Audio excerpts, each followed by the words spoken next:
Well, this is not a change to the phase plan, but we are pausing it for 2 weeks as we continue to evaluate the changing conditions in the state of Washington.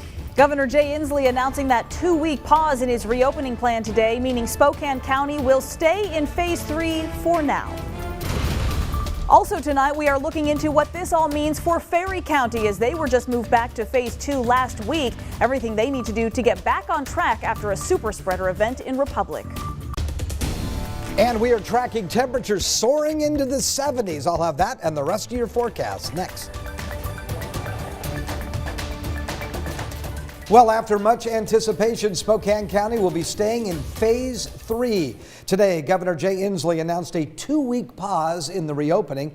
This means that all counties, as of right now, will stay in their current phase. Good afternoon, everyone. Thank you for joining us on KREM 2 News at 5. I'm Tom Sherry. Mark is off this evening. Welcome, everyone. I'm Whitney Ward. Now, it's important to note this is just a temporary stay. This is not permanent. We want to get right to our political reporter, Casey Decker, who has details tonight about why the governor chose to go this route of this 2-week pause and what he is hoping it will accomplish, not just for Spokane County, but for the rest of the state. Casey? Well, Whitney, Tom, for weeks now we've been talking about how bad our numbers are here in Spokane and how they're not good enough to meet the metric goals the governor set for reopening. With our numbers, we were expecting to be sent back to phase 2 this week, but Inslee changing up the plan yet again. What he's essentially done, like you mentioned, is put a pause on these evaluations. The state will hold off for 2 more weeks before actually sending any counties forward or backward. The governor said this is because even though we are in the midst of a 4th wave, that wave is now peaking, plateauing. So basically, we don't expect it to get worse. And furthermore, he said this wave is less deadly than past waves thanks to the vaccine. So he believes the best course of action here is to hold off on any phase changes another 2 weeks and continue to vaccinate people. And we're pleased that we made priority decisions on who would receive the vaccinations first in a way that has dramatically driven down the death rate because those who are most vulnerable receive the vaccine first. And if we can pause and prevent some disruption of our economy, we think that this is a reasonable step to take. Is it certain to work? No, there's no certainty in this pandemic, but we think it's a reasonable step.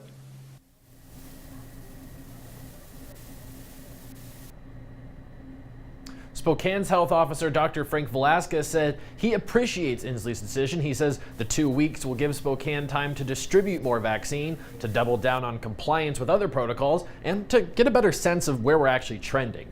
He's hopeful we can remain in phase 3 after this pause, but says it's a long way from a sure thing. I think it's still difficult to predict, particularly because the numbers are changing on a daily basis. If we do continue the trend that we have, I think our chances will be a lot better. 2 weeks is a good period of time, but sometimes it's not long enough for trends to go in a different direction. Hopefully, these 2 weeks will make a significant difference. I do believe that just when we look at the progress we've made in immunizations, if we continue moving forward, particularly with our younger generations, we should see the benefits of that over the next few weeks.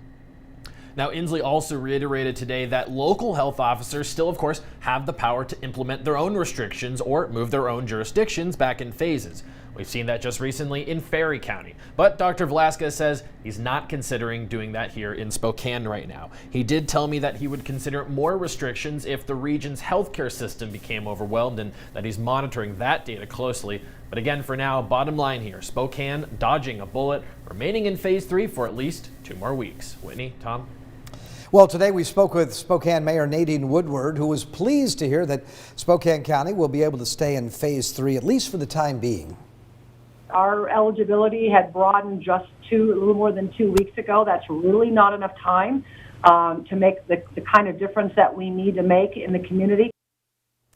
Mayor Woodward and other local leaders just last week had urged the governor to keep the county in phase 3, saying that she wanted the governor to just give more time to execute an aggressive vaccination campaign here. Today, she said she's glad the governor listened. Well, as you can imagine, Spokane businesses, especially restaurants, are breathing a sigh of relief after learning that Spokane will remain, at least for now, in phase 3. And with Mother's Day coming up this weekend, those businesses are glad that they can keep their doors open. Absolutely. KREM 2's Amanda Rowley talked to a few restaurant owners today about the governor's decision.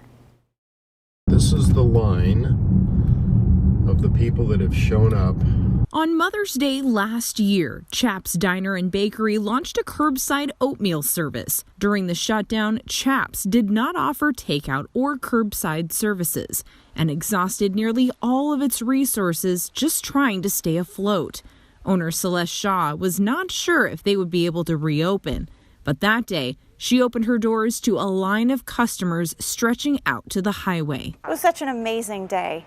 It was mostly a representation of what Spokane will join forces, to do to support, I guess, one of its own. Now in phase 3, Celeste hoped this year would be different and her guests could actually dine in for the holiday. But all that hinged on Governor Inslee's announcement. Like most small businesses today, we were all sitting anxious to hear what Governor Inslee would announce. Today I'm announcing a 2-week pause on our phased reopening plan. You could hear the sigh of relief from businesses and restaurants across Spokane. I absolutely think that it was the right decision, and I would have been frustrated for the decision to be anything other than what it was. We're definitely pleased that we're not going backwards. Andy Rooney is the manager at the Max at the Maribel Hotel. He says Mother's Day is one of their busiest holidays for the restaurant. Last year, the Max offered to-go orders, but Andy and his staff are looking forward to serving families in person this year for the holiday. I have a lot of folks that are ready to work, to like to bring folks back to work if I can, but definitely it's a good thing to see happening. For many businesses, remaining in phase 3 is good news, and they look forward to making the most of at least the next 2 weeks. I think for all businesses, this is such an important weekend, and I think that we're going to see Spokane come out in support of it. Amanda Rowley, KREM 2 News.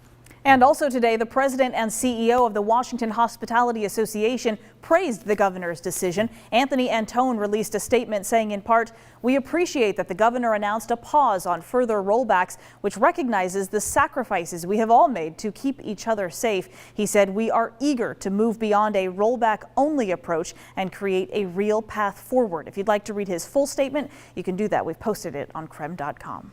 Well, the news of Spokane staying in phase 3 was also welcome for those taking part in the Pacific Northwest qualifier. That's a volleyball tournament, which is the largest in the region.